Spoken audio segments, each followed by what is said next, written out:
To start with a discussion for weeks 7 to 8, let's first unlock the word probability. So when we talk about probability, it is the chance that an event will happen. So when we talk about chance, the event might happen or might not happen.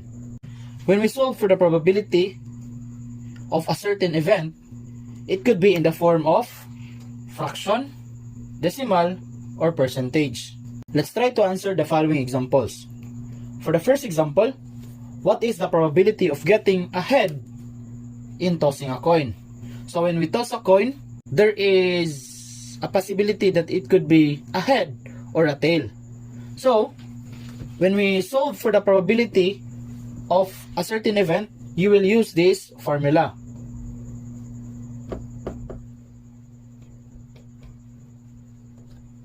P of x or P, probability of an event, is equal to x over n. X is the number of outcomes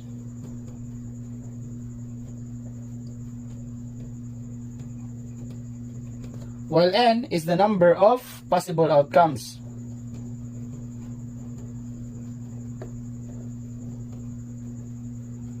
So what is the difference between x and n? So for this example, our x here is the head. So probability of getting a head is equal to, in tossing a coin, how many heads are there? There's only one. So one head. And what is the value of our n in tossing a coin? Because it is the number of possible outcomes, then the value of our n is 2. Why is it 2? Because we have the possible outcomes as head or tail. There are only 2 possible outcomes. So our n here is 2. So the probability of getting a head in tossing a coin is 1/2 in fraction. And for decimal, it could be 0.5. If in percentage form, you can have 50%. So how to get 0.5? Just divide 1 with 2. 1 divided by 2 is 0.5. And to make this decimal into a percentage, just move the decimal point going to the right twice. So for example, 0.5, move the decimal point twice going to the right, and then put 0 on the blank, and then change the decimal point to the symbol for percentage. So from 0.5, it becomes 50% by moving the decimal point twice going to the right. For example number 2, what is the probability of getting an even number in rolling a die? So again, let's use the formula. P of x is equal to x over n. We're looking for the even number. So you can write probability of getting an even, probability of even is equal to the number of outcomes. How many even numbers are there in a die? So the faces in a die are the following: 1, 2, 3, 4, 5, 6. Now the even numbers there are just 2, 4, and 6. So we will have 3 as the value. Next, n. N is the number of possible outcomes. So the possible outcomes there are 1, 2, 3, 4, 5, 6. So we have 6 as the value of our n. So that becomes 3 over 6 can be reduced to 1/2, or You can have that one in decimal form or in percentage form. Events can be in this situation or in this situation. If the events are in this situation, wherein the events don't overlap to each other, so they don't have an intersection, then this kind of event are called mutually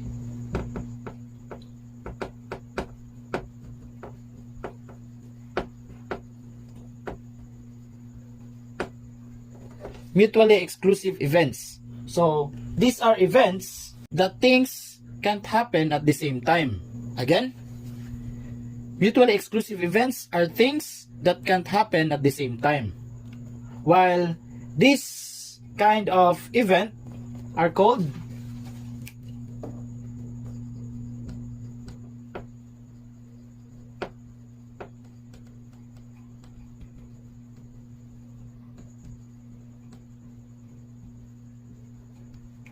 non-mutually exclusive events. Non-mutually exclusive events are events that can happen at the same time.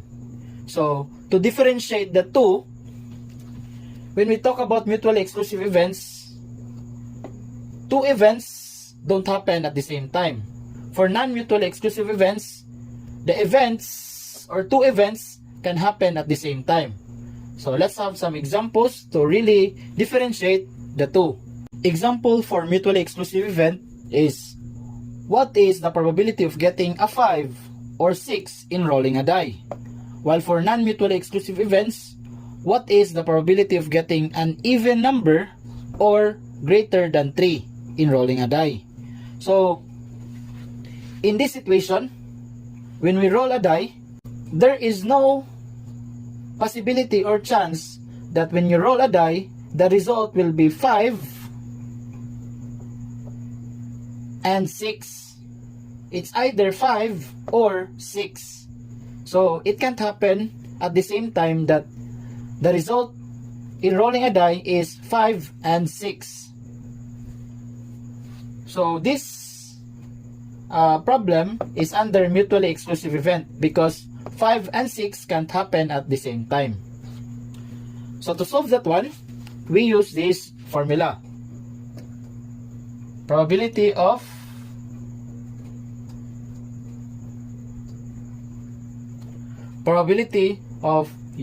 the union of A and B, which is equal to probability of A plus probability of B.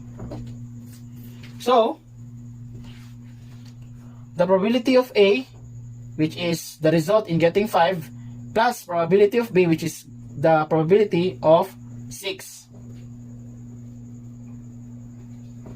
5 union 6 is equal to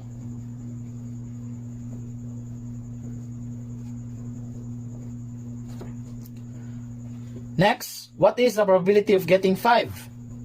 In rolling a die, how many 5 are there? There's only 1. So that's 1 over. How many sides are there in a die? We have 6 sides. So the denominator is 6 plus. How many 6 are there in rolling a die? There's only 1 over.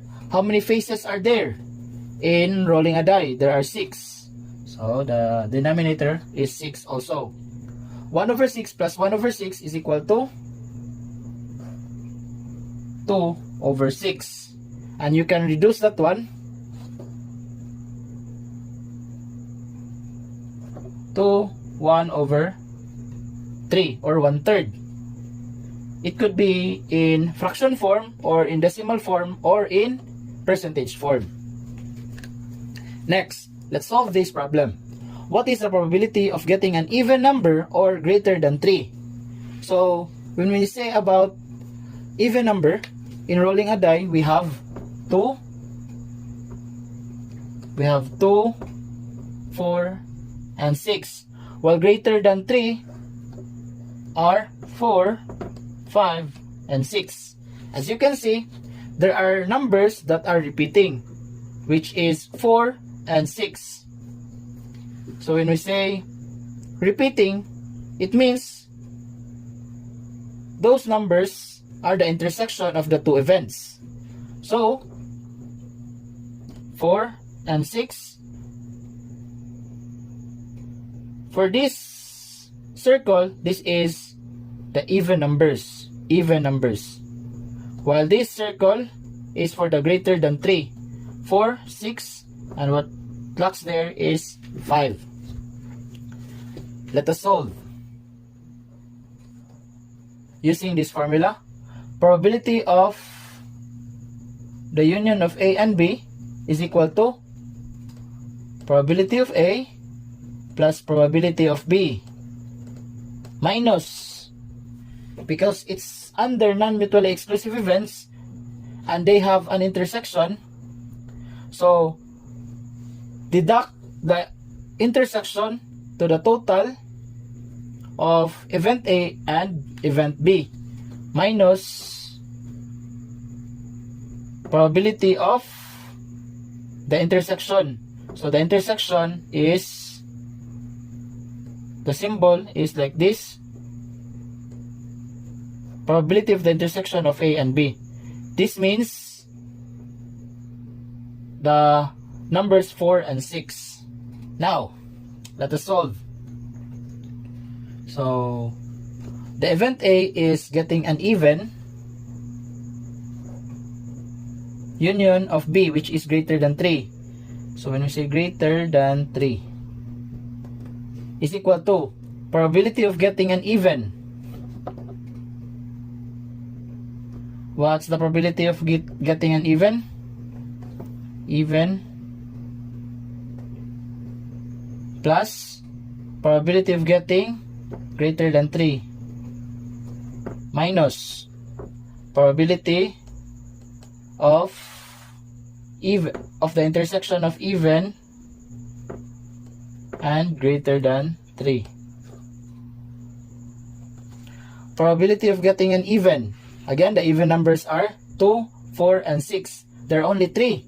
So that's 3 over, how many possible outcomes in rolling a die? There are 6. Plus probability of getting greater than 3.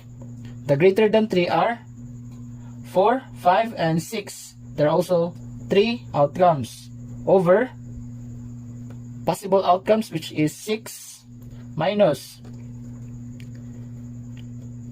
the probability of the intersection of even and greater than 3.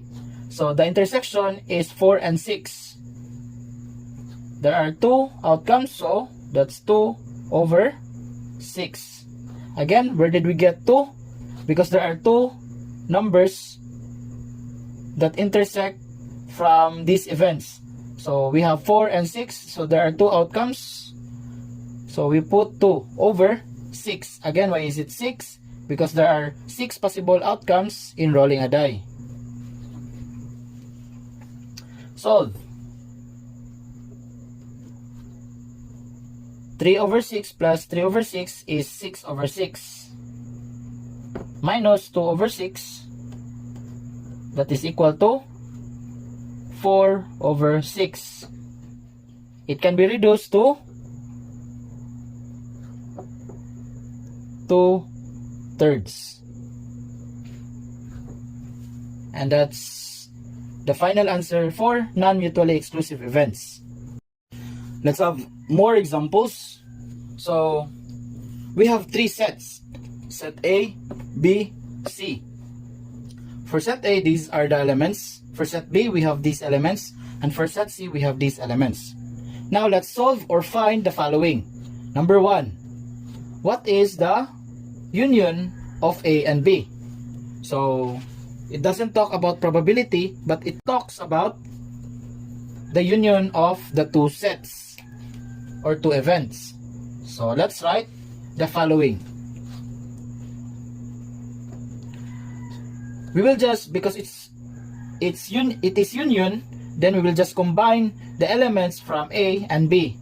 If there is an element that repeats, then, or is repeating, then don't write that one again. So Example, this is A, this is B. As you can see, 6 is repeating and 12 is also repeating. So you will just write 1, 6 there. So let's start. 2. Next, 3, 4. There's no 5. So we will jump to 6. Write only 1, 6. Next, write 8, 9, 10. And then there's no 11, so we will jump to 12. Write only 1, 12. And then 15. Next, the union of B and A. So as you can see, it is just the same with number 1. So the elements are just the same.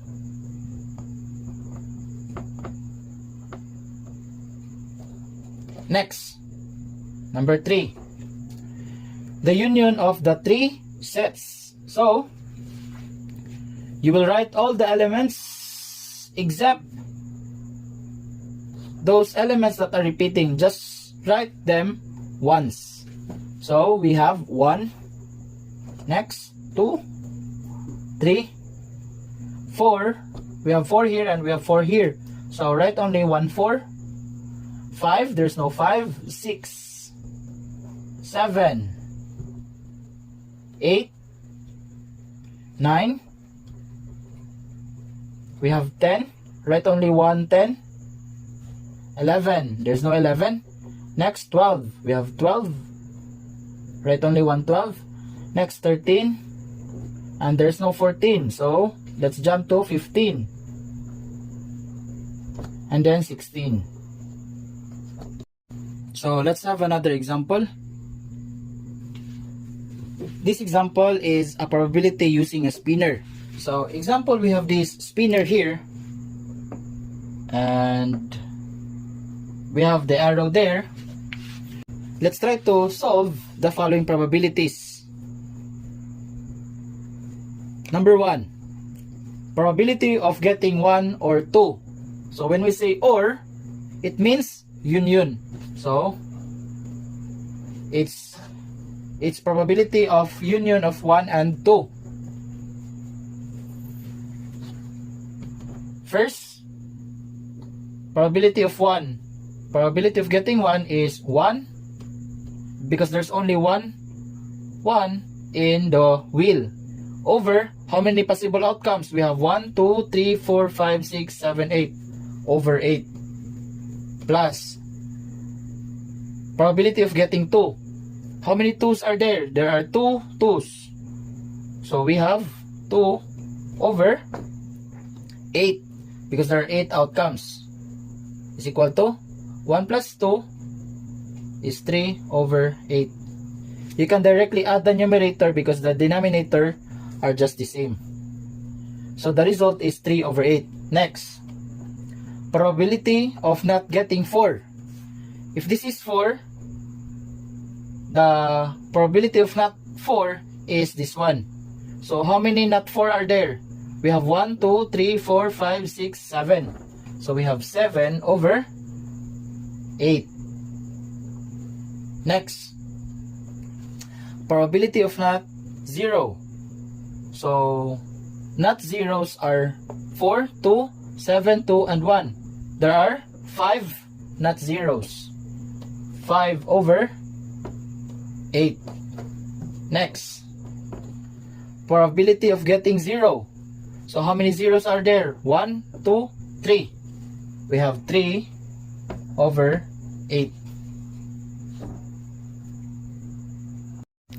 For the last example, we have 10 colored balls. 1, 2, 3, 4, 5, 6, 7, 8, 9, 10. These balls are placed inside the box. And the following colors are, this is red, this is orange, this is yellow, green, blue, indigo, violet, blue, red, and then red. Let us solve for the following probabilities. Number 1, what is the probability of getting a red? So, The numerator is the number of reds. We have 1, 2, and 3. There are 3 red balls. Next, the denominator is the number of outcomes or the number of balls in total. We have 10 balls, colored balls. So the final answer is 3 over 10. Next, for yellow balls, probability of getting yellow. How many yellows are there? We have only 1 yellow ball. So that's 1 over the total number of colored balls. We have 10. The final answer is 1 over 10. Next, probability of not blue, of getting not blue. So the blues are this one and this one. Because it is not blue, then these blues are not included. So we only have red, orange, yellow, green, indigo, violet, and then this red. So we have 2, 4, 6, 8. 8 over total of balls. And we can reduce that one to the final answer, which is 4 over 5. How did we reduce that one? 8 and 10 has a common factor, which is 2. So 8 divided by 2 is 4. 10 divided by 2 is 5. Next, for the last number, what color most likely to be picked? So it talks about the most likely to be picked. Because we have reds that are 3 balls compared to the other colors, then the most likely to be picked color is red. That's it for quarter 3. I hope you've learned a lot and see you next quarter. Bye bye.